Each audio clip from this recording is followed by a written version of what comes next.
Perubahan iklim telah berdampak pada kejadian cuaca dan iklim ekstrim di berbagai belahan dunia, termasuk di Indonesia, di mana kejadian bencana menyebabkan kerugian material dan non-material.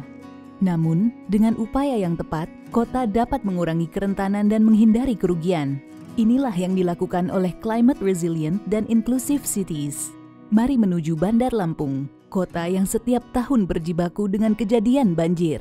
Kota Bandar Lampung terdapat 8 kecamatan titik banjir dan 9 titik banjir untuk di kelurahan, dan ini masalah yang serius, dan ini kita berkomitmen koordinasi dengan satuan kerja terkait untuk mengatasi permasalahan itu sehingga tidak terulang lagi kejadian tersebut. Di Bandar Lampung, KRIK membentuk kelompok kerja perubahan iklim untuk bersama-sama bekerja mengantisipasi banjir akibat perubahan iklim. Kita harus menyusun dokumen perencanaan yang adaptif dengan perubahan iklim. Jadi dari aspek perencanaannya dulu. Rencana-rencana yang sudah dituangkan oleh Project KRIK itu kita integrasikan ke dalam dokumen perencanaan.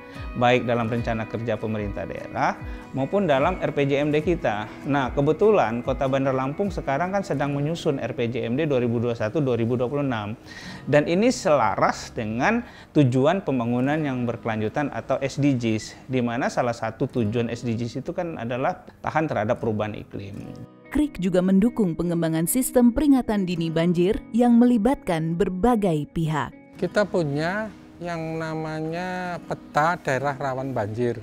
Dan itu bukan di banjir aja, termasuk peta rawan longsor, kemudian tsunami, puting beliung kita punya. Peta itu kita perbarui setiap 1 tahun sekali. Perguruan tinggi sangat mendukung untuk mengatasi banjir perkotaan melalui kajian akademik dan juga aplikasi teknologi.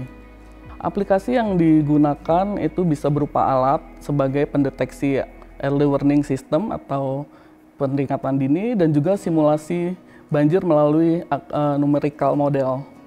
Maka yang penting adalah bagaimana membangun satu set sistem agar diperoleh satu set ekosistem data untuk menentukan kebijakan dan melakukan action secara cepat, khususnya tentang early warning system. Misalnya di hulu atau di hilir atau di das yang lainnya secara cepat.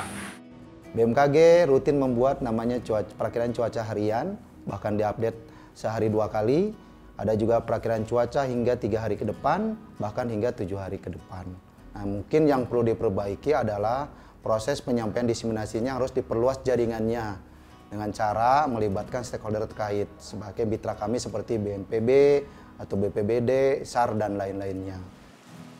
Kita bekerja sama dengan masyarakat dan seluruh relawan. Umumnya kita melakukan pemantauan melalui pesan berantai atau estafet pesan. Itu kalau apabila air itu sudah menaik masuki lubang, itu sekitar sudah sampai di halaman musola kita sini, itu saya akan mengumumkan kepada warga di musola.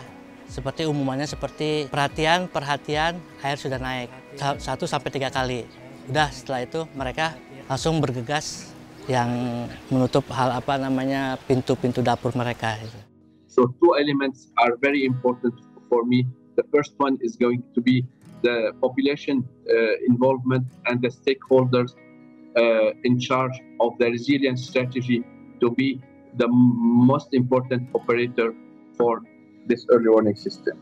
Dengan kita dimasukkan ini, mudah-mudahan dari tim-tim Project KRIK ini bisa membantu kita untuk pemecahan masalah banjir yang ada di Kota Bandar Lampung. Pemerintah Kota Bandar Lampung sudah mengadakan grebek sungai namanya untuk mengurangi banjir yang ada di Kota Bandar Lampung. Dengan kita melakukan bersama, ya insya Allah